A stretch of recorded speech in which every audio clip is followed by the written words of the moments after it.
Everyone, I am Arpita. Welcome to room 2 geography. तो आज हम डिस्कस करेंगे इंपॉर्टेंट इनिशिएटिव ऑफ यूनेस्को। पिछले वीडियो में हमने यूनेस्को का स्ट्रक्चर, ऑब्जेक्टिव वगैरह ये सब डिस्कस किया है। आज हम डिस्कस करेंगे इनिशिएटिव ऑफ यूनेस्को। ठीक है, तो क्या क्या इनिशिएटिव यूनेस्को ने लिया है अब तक। World heritage convention. World heritage convention 1972 links together the concept of nature conservation and preservation of cultural property. So mainly nature and culture, इसको प्रिजर्व करने के लिए ये वर्ल्ड हेरिटेज कन्वेंशन ये हुआ है।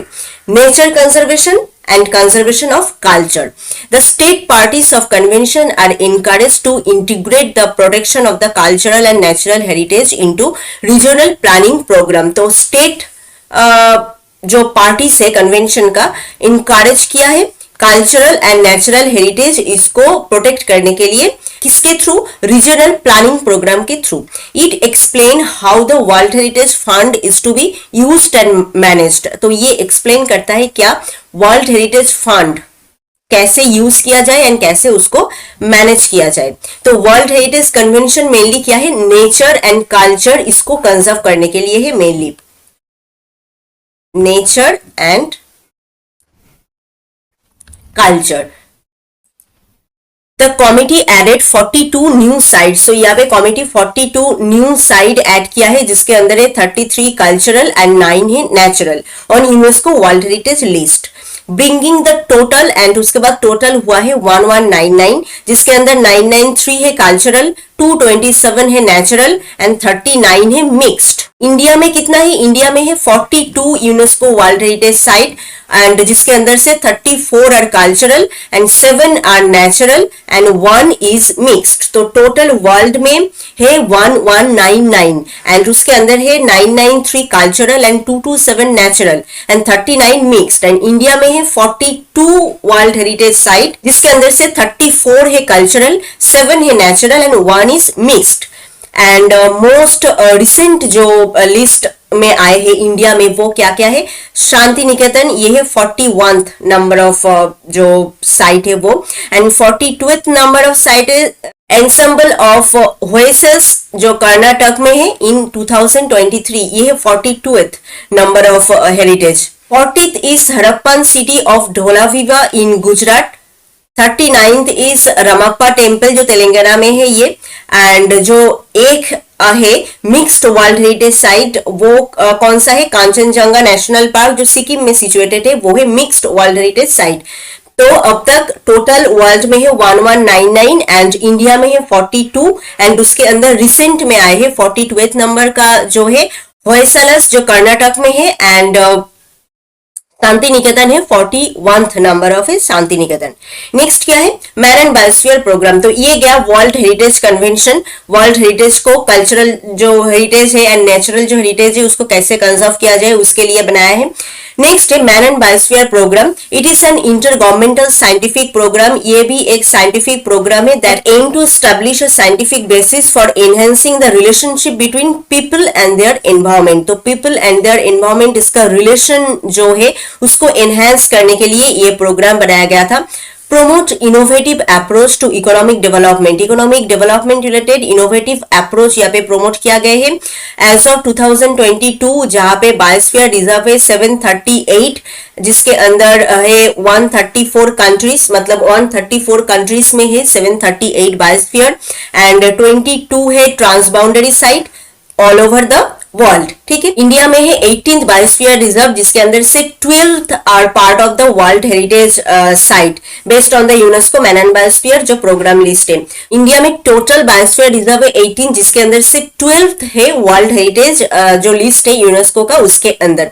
तो मैन एंड बायोस्फीयर प्रोग्राम में के अंदर क्या है? ये मेनली क्या है? मैन एंड बायोस्फीयर प्रोग्राम एक साइंटिफिक प्रोग्राम है जो पीपल एंड देयर एनवायरमेंट इसके रिलेशन को एनहांस करता है, इंप्रूव करता है। ठीक है, एंड वर्ल्ड में है 738 बायोस्फीयर रिजर्व 134 कंट्रीज के अंदर एंड 22 ट्रांसबाउंडरी साइट। इंडिया में है 18th बायोस्फीयर रिजर्व, जिसके अंदर से 12th गया है वर्ल्ड हेरिटेज साइट में। एंड इसके बारे में हमने डिटेल डिस्कस मैरीन बायोस्फीयर का जो वीडियो हमने बनाया है उसके अंदर हमने डिटेल इसके बारे में डिस्कस किया है। International geoscience and global geo park programme, ये भी एक इंपॉर्टेंट चीज जो यूनेस्को ने लिया है, एक इंपॉर्टेंट इनिशिएटिव जो है international geoscience and global geo park. International geoscience programme जो है IGCP, इसका मिशन क्या है?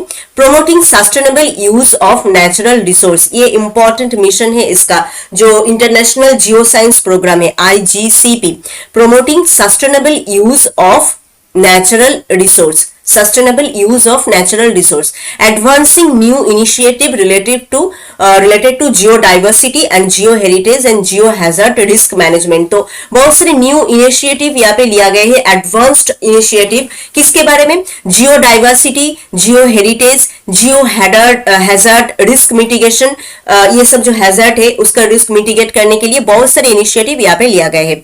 Since 1972 IGCP has partnered with the international union of geological science IVGS, इसके साथ इसने पार्टनरशिप ज्वाइन किया है 1972 से, to bring together thousands of art scientists around the world and allow them to benefit from the cooperative spirit generated under the umbrella of UNESCO। and इसके वजह से क्या हुआ है, अर्थ में जो सब बहुत सारे साइंटिस्ट है वो एक साथ एक जगह पे आके यूनेस्को के अंडर में आके यहाँ पे काम किया है एंड उससे बेनिफिट भी मिला है।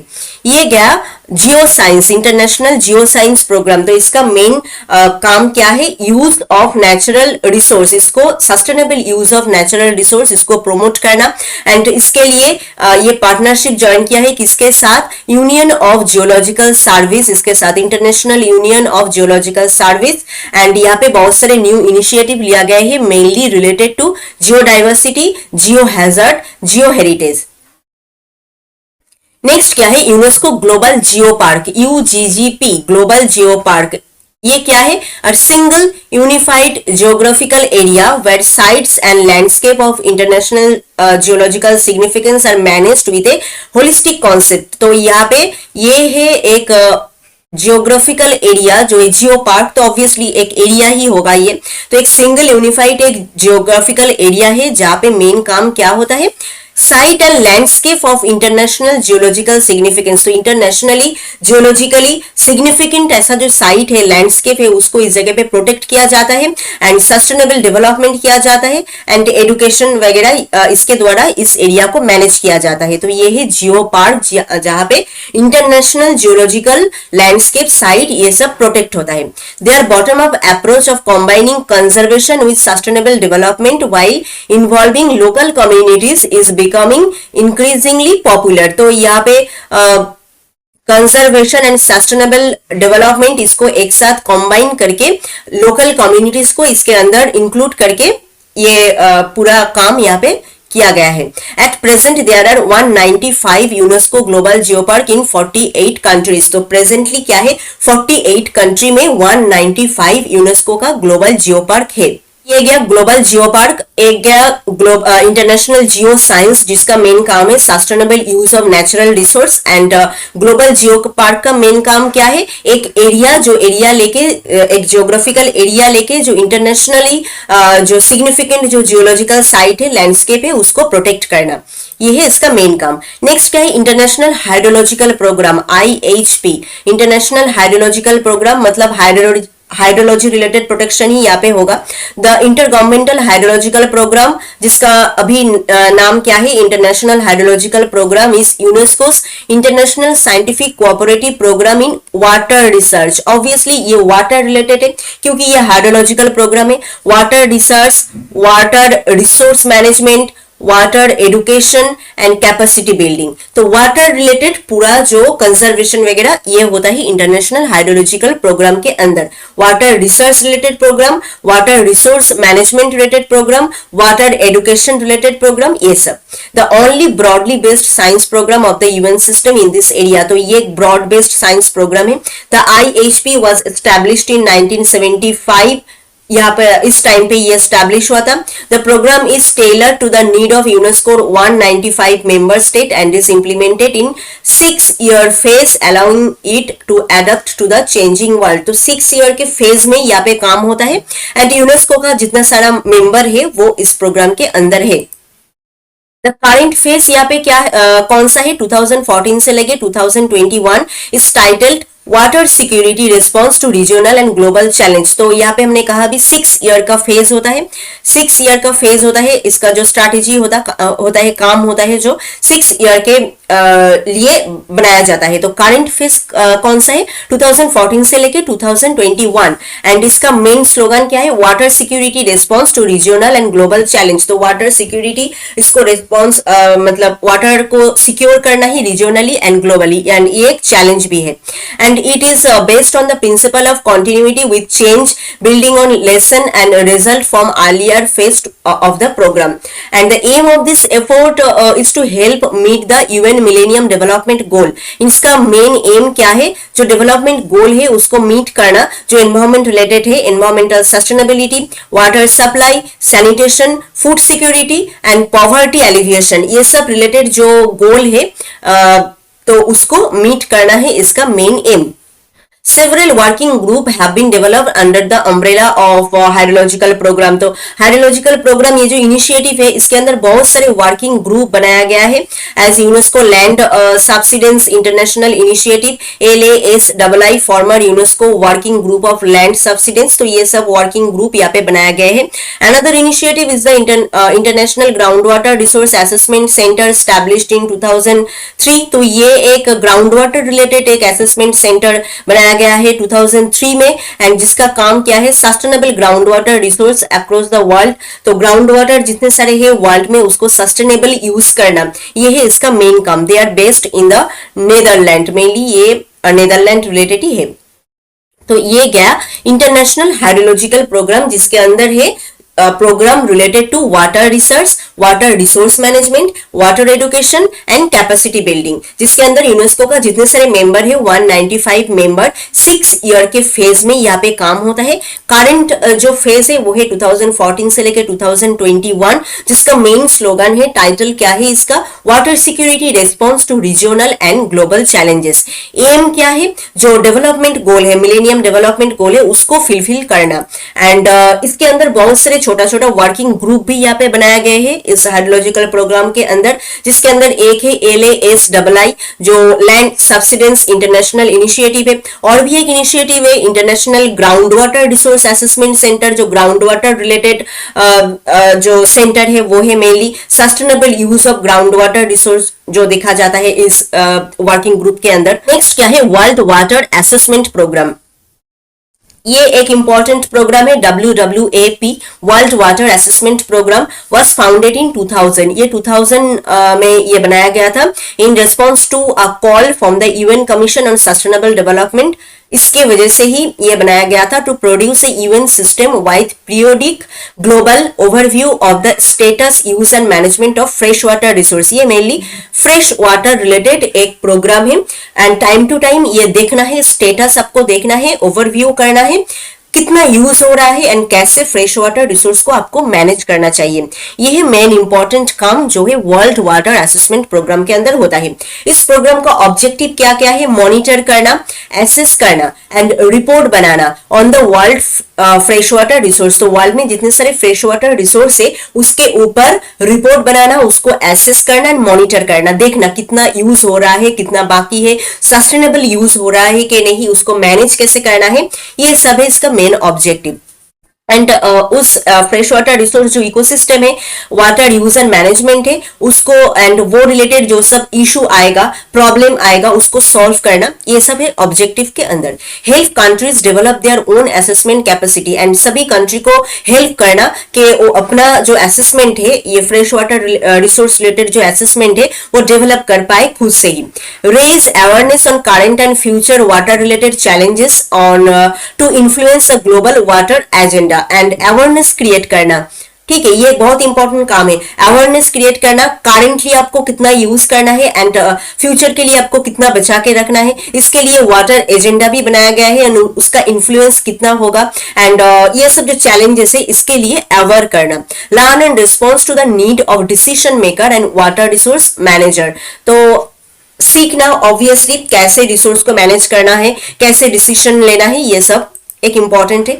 Promote gender equality, gender equality को प्रोमोट करना। Major progress towards achieving sustainable use of water resource, ये तो सबसे इंपॉर्टेंट है। Sustainable use of water resource sustainably use हो रहा है कि नहीं। Support anticipatory decision making on the global water system, including the identification of alternative feature. तो जो सपोर्ट करना डिसीजन जो यहाँ पे लिया जाएगा एंड जो आइडेंटिफाई किया जाएगा कि फ्यूचर के लिए कैसे इसका ऑल्टरनेटिव यूज किया जाए, मतलब फ्यूचर में कितना बचा रहेगा एंड उसके ऑल्टरनेटिव में अब क्या हम क्या यूज कर सकते हैं, वो भी यहाँ पे डिसीजन लेना है। तो ये गया वर्ल्ड वाटर असेसमेंट प्रोग्राम जो मेनली फ्रेश वाटर रिलेटेड है, जो बनाया गया था 2000 में एंड इसका ऑब्जेक्टिव है मेनली फ्रेश वाटर रिसोर्स को मैनेज करना एंड प्रॉपरली वो डिस्ट्रीब्यूट हो रहा है कि नहीं, सस्टेनेबल यूज हो रहा है कि नहीं एंड फ्यूचर में इसका ऑल्टरनेटिव और क्या क्या हो सकता है वो सब देखना है इसका मेन काम। नेक्स्ट क्या है, इंटरनेशनल बेसिक साइंस प्रोग्राम। ये एक इंपॉर्टेंट चीज है, science programme.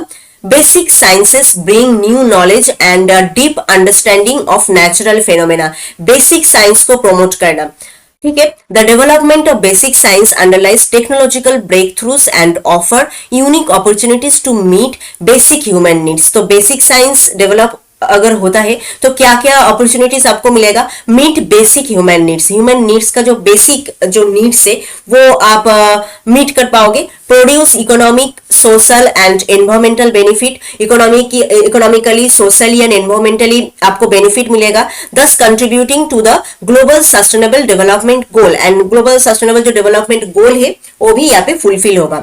In this slide the international basic science programme was established to further develop intergovernmental cooperation for strengthening national capacities in the basic science and science education. तो nation जो nationally उसका जो capacity है basic science education and science education उसको strength करना, develop करना, improve करना, ये है मेन काम, इसके वजह से ये स्टैब्लिश हुआ है। ऑब्जेक्टिव क्या है इसका, building national capacities, obviously national capacity को बिल्ड करना for basic research training science education and popularization of science through international and regional cooperation in development oriented area of national priority। तो nationally जितना capacity है उसको और भी improve करना and build करना, किस related, for basic research training science education, ये इसके लिए। Transfer and sharing of scientific information and excellence in science through north south and south south cooperation, ठीक है, इसको ट्रांसफर करना। साइंटिफिक इंफॉर्मेशन इसको ट्रांसफर करना ग्लोबली, नॉर्थ से साउथ, साउथ से साउथ जो कोऑपरेशन है उसके अंदर शेयर करना। Providing scientific expertise, scientific expert provide करना एंड एडवाइस देना, पॉलिसी एंड डिसीजन मेकर ये सब प्रोवाइड करना, पब्लिक को अवेयर करना of ethical issue that progress in science. तो साइंस रिलेटेड जो सब इशू होता है उसके लिए पब्लिक को अवेयर करना, डिसीजन मेकर प्रोवाइड करना, एडवाइस देना, साइंटिफिक एक्सपर्ट इसको प्रोवाइड करना, ये सब है इसका मेन ऑब्जेक्टिव। तो ये जो बेसिक साइंस प्रोग्राम है इसका मेन काम है बेसिक जो साइंस है उसको इंप्रूव करना एंड नेशनली उसका जो कैपेसिटी है नेशन का उसको बढ़ाना, basic science related education research management ये सब रिलेटेड काम में उसको बढ़ाना एंड जो साइंटिफिक जो एक्सपर्टीज है उसको प्रोवाइड करना, साइंटिफिक इंफॉर्मेशन शेयर करना ग्लोबली, ये है मेन काम। नेक्स्ट क्या है, मैनेजमेंट ऑफ सोशल ट्रांसफॉर्मेशन। ये एक इंपॉर्टेंट इनिशिएटिव लिया है, the management of social transformation MOST is a programme cooperate with national authorities, scientific communities and civil society to help UNESCO member state strengthen the connection between research policy and between knowledge and action. तो इसका main काम क्या है, management of social transformation programme का cooperate करना, किस किस के साथ, national authority, scientific communities, national authority, scientific communities, UNESCO member उसको हेल्प करना, स्ट्रेंथ देना, किसके ऊपर, एंड कनेक्शन करना, research and policy and between knowledge and action इसके ऊपर कनेक्शन करना। This is key to fostering positive social change towards inclusive and sustainable development. इसके वजह से सोशल चेंज पॉजिटिवली हो रहा है एंड सस्टेनेबल डेवलपमेंट भी फुलफिल हो रहा है। तो ये सब इनिशिएटिव लिया है यूनेस्को ने अब तक। तो इसके अंदर सबसे इंपॉर्टेंट है वर्ल्ड हेरिटेज कन्वेंशन, जिसके अंदर कल्चरल एंड नेचुरल जो प्रॉपर्टीज है उसको कंजर्व करना है, इसका मेन काम। नेक्स्ट क्या है, मैरन बायोस्फीयर प्रोग्राम, बायोस्फीयर रिजर्व बनाना एंड पीपल के साथ उसके एरिया का रिलेशन बना के रखना, ये है इसका मेन काम। And international geoscience and global geo park programme, geoscience का मेन काम क्या है, promoting sustainable use of natural resource. Geopark में क्या होता है, एक एरिया, ज्योग्राफिकल एरिया जहां पे कंजर्व किया जाता है क्या, जो sites and landscape of international geological significant, जो सब साइट्स एंड लैंडस्केप है उसको यहाँ पे कंजर्व किया जाता है। International hydrological program mainly water related है, water education, capacity building, water resource, ये रिलेटेड जो सब प्रोग्राम है ये, इसके अंदर बहुत सारे वर्क ग्रुप भी है। इसके अंदर एक इंपॉर्टेंट ग्रुप क्या है, ground water resource assessment centre and LASII जो सब्सिडेंस इंटरनेशनल इनिशिएटिव है वो, और क्या है WWAP water, world water assessment programme, इसके अंदर फ्रेश वाटर रिलेटेड प्रोग्राम है। नेक्स्ट क्या है, international basic science programme, basic science को इंप्रूव करना। मैनेजमेंट ऑफ सोशल ट्रांसफॉर्मेशन, इसके अंदर मेनली क्या है, सोशली आपको जो नेशनल अथॉरिटी से, साइंटिफिक कम्युनिटी से उसके अंदर कोऑपरेट करना। Research and policy and knowledge and action, इसके बीच में कनेक्शन क्रिएट करना, ये है मेन काम मैनेजमेंट ऑफ सोशल ट्रांसफॉर्मेशन का, जो मोस्ट है वो। तो आई थिंक आज का ये पार्ट आपको समझ में आया है, ये सभी important initiative of UNESCO. And if this video is helpful to you then please subscribe room to geography. मिलते हैं और एक नए वीडियो में और एक नए टॉपिक के साथ। Thank you.